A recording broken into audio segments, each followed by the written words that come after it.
Hi everyone, my name is Tamika. This is Library of Tomes, where I talk to you about all the bookish things going on in my life. Hi, welcome back. Today I am going to be doing my wrap up for November. November was a weird month. We're in my car. I really wanted to switch it up. I wanted to film in my car today, so that's what we're doing. I am editing this video tonight. You're getting it tomorrow. So, I mean, I just figured, let's just do it, you know? Like, if we're gonna film in the car, let's just film in the car. That's what I wanted to do today, so that's obviously what we're gonna do. If you've noticed, I've been kind of weird over the last month. I am experiencing a lot of burnout after putting out so much content in October, and I'm just trying to get back on it. I'm just trying to get back in the game. And I'm failing a little bit, but it's okay. We're gonna make it work. Anyway, I want to go ahead and just go through, I just want to go ahead and go through the stuff that I read in November, because it was not a lot, if we're going to be honest with each other. I had a couple of reading vlogs that just did not pan out for me, and then I had just honestly not the best reading month ever. So this one's really, it's going to be a kind of short wrap up. This is kind of what happened last month too. I read a decent amount. It's just not a lot for me.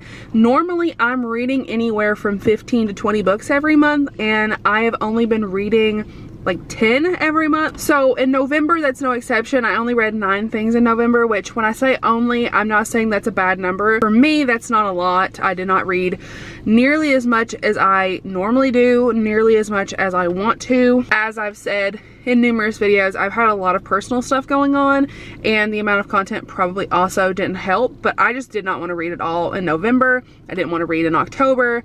So I'm slowly pulling myself out of that reading slump, but it's just, I've not done it yet, let's be quite honest. So if you are new here, we always do our wrap-ups the same way. I will start with the lowest read genre to the most read genre, and that almost always is the most romance. So we're going to start with manga. I did read one manga this month.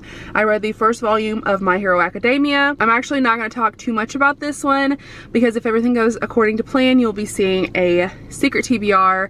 Well, you will be seeing the vlog for that secret TBR, but this is going to be in an upcoming video. So I will say I enjoyed this. This follows a boy, his name is Midoriya, and he lives in a world where people have quirks, and these quirks are basically like superpowers, and he's quirkless and he doesn't have a quirk, and all he wants is to become a superhero, and he wants to be like his favorite superhero, All Might, I think that's his name, and he wants to be this great superhero. And he is bullied a lot because no one takes him seriously because he doesn't have a quirk. And he finds his favorite superhero, and he's like, I want to become a hero, but I don't have a quirk. And he's like, sorry, you need a quirk in order to be a hero.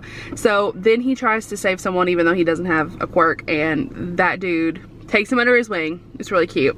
I'm definitely gonna continue. I think I might continue like watching it. I might watch the manga or watch the anime instead of reading it, but I really liked it. So I gave it 4 stars, and I would definitely recommend checking it out if you have not really stepped into manga yet. Really liked it. So then the other 8 books that I read were all romances. Are we shocked? I'm not. So the other 8 titles were all romance titles. Obviously, I'm going to do an entire series in one go, just because I read 6 books this month, all under the House of Isidore series, or the Vampire Queen series, or whatever that series is called. Actually, I have my thing pulled up. I could literally just tell you what it's called. It is the their Vampire Queen series, and there are 6 books in this. There is Queen Takes Knights, Queen Takes Kings, Queen Takes Rook, Queen Takes Queen, Queen Takes Triune, and Queen Takes Checkmate. They're all so good. They're all so good. So listen, this one is 5 stars for the first book in the series. Queen Takes King was 5 stars. Queen Takes Rook was 4 stars. Queen Takes Queen was 4 stars. Queen Takes Checkmate was 3 stars. And then Queen Takes Triune also was 4 stars. Pretty good ratings overall for all of those in the series. I did read these over the course of a week. I started the first one, and I read that for the Love in the Night readathon, which I was a host for. And this series follows this girl who has no idea that she is a vampire queen. So her name is Shara, and she is being chased her entire life by these monsters of sorts, and she is she doesn't really know why they're chasing her, but she's lived her entire life on the run, never been able to settle down, never been able to do anything because she's always been chased by these monsters. It's so fun.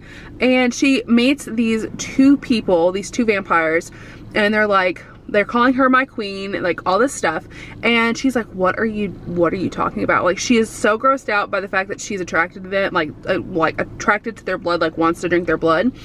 And then they tell her, like, you're a vampire, like you're the vampire queen, like House of Isidore. And she takes them as her blood, so she has to take these vampires and they become her blood. So they became like her little army kind of, and they protect her, and that's like what they try to do. They want to protect her, they want to love her, they want to serve her, all this stuff. And she builds this a harem of, I want to say it's like 10 different people, plus there's other people involved too that she takes as like, and she has these like bonds with people. It is intense. But what I will say is I really loved the first 3 of this series. After that, it got very confusing with the amount of orgies that were happening.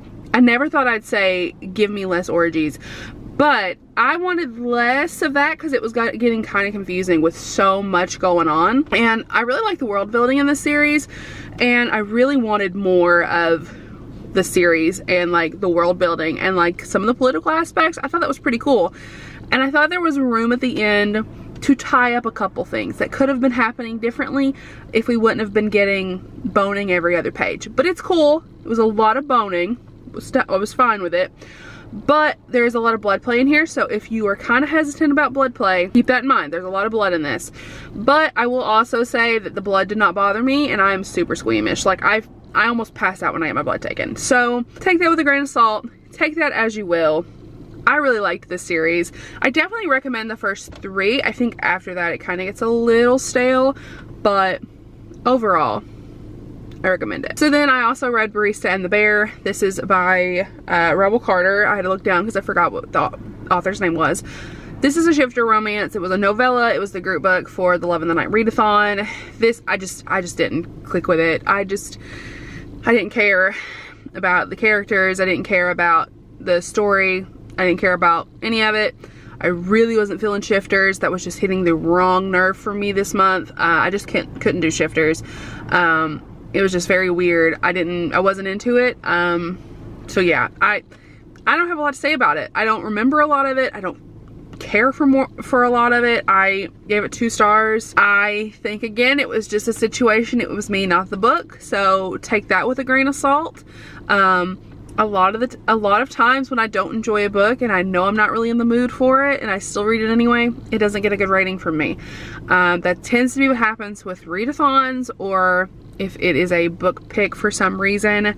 But like I said, it just wasn't for me. I don't really remember much about it. I couldn't tell you why you shouldn't read it or why you should read it. This was genuinely just it was me, not the book, and it was just not the right time for me to be reading it. Alright, so the last book that I read was Sorted, and that was by Nikki Sloan. And again, this is another situation of it was 100% me, not the book. This one was one of our Taboo Book Club picks. This was a consensual non-consent. Well, actually, it's more of a dubious consent. It was a dubious consent story. It's about this girl who has her first sexual experience with this dude, and he kind of makes her do it. He has well, let me not say he does. He essentially forces himself onto her.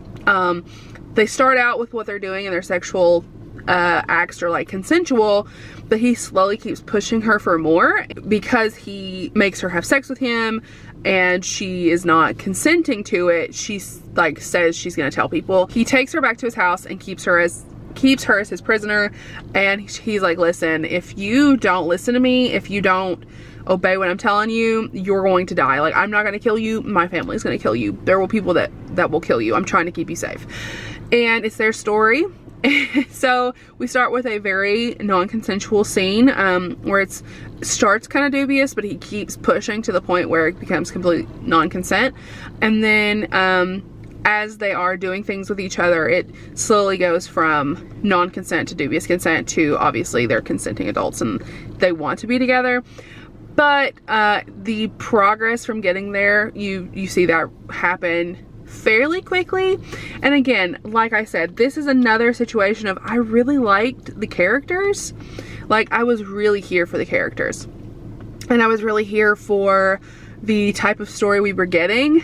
I just was not in the headspace to read it. Like, the headspace for it, I just wasn't there. And it's really frustrating me because, like, that's essentially what it's been like. Every book that I've not really loved, I think that I would have really liked it if I would have been in a different, like, spot to read it.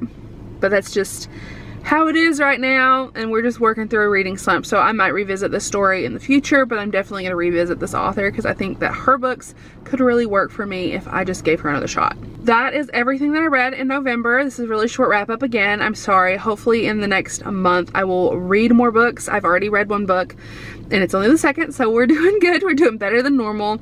Bear with me. This next month or so I will probably still be kind of like on reading, but I'm hoping in the new year I can really get it together. So with that being said, if you want to be my friend on any other platform, I have all my links in the description. Twitter, Instagram, and Goodreads all linked down below, and I will chat with you all in my next video. Bye everyone. Rosie, sweet Rosie.